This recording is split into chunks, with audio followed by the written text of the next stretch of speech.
Hi hello and welcome back to my channel. അപ്പോൾ പഴയ ടെക്സ്റ്റൊന്നും അതുപോലെ തന്നെ നമ്മൾ കാണാതെ പോകുന്ന പല സ്ഥലത്തുനിന്നും നല്ല രീതിയിലുള്ള പിക്ചേഴ്സ് കിട്ടുന്നും അത് വെച്ച് നല്ല അടിപൊളിയായിട്ട് ജേർണൽ പേജസൊക്കെയും ചെയ്യാമെന്നും എനിക്ക് കാണിച്ചു തന്നതും അതിനു വേണ്ടി എന്നെ നല്ല രീതിയിൽ ഇൻസ്പയർ ചെയ്തിട്ടുള്ളത് വേറെ ആരുമല്ല, എൻ്റെ 10 years ഓൾഡ് ആയിട്ടുള്ള എൻ്റെ നീസാണ്. അവൾക്ക് 10 വയസ്സേ ഉള്ളെങ്കിലും എന്നെക്കാളും നല്ല രീതിയിൽ ചിന്തിക്കുന്നതും എന്നെക്കാളും കൂടുതൽ നല്ല ക്രിയേറ്റിവിറ്റി ഉള്ള കുട്ടിയാണ് കേട്ടോ. അപ്പോൾ മാഷാ അല്ലാ.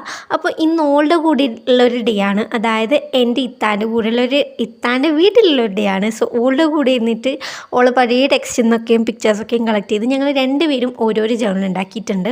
ഓളുടെ നല്ലൊരു അടിപൊളിയായിട്ടുള്ള ജേർണൽ ബുക്ക് തന്നെയുണ്ട്.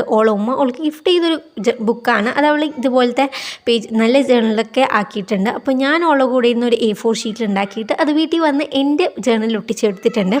അപ്പോൾ ഇതുപോലെ തന്നെ നിങ്ങളെ വീട്ടിലും ഇതുപോലെ ക്രിയേറ്റീവായിട്ടുള്ള ആരൊക്കെ ഉണ്ടെങ്കിൽ ഒന്ന് മെൻഷൻ ചെയ്യുക. അപ്പോൾ ഇത്രയുള്ള വീഡിയോ. ബൈ.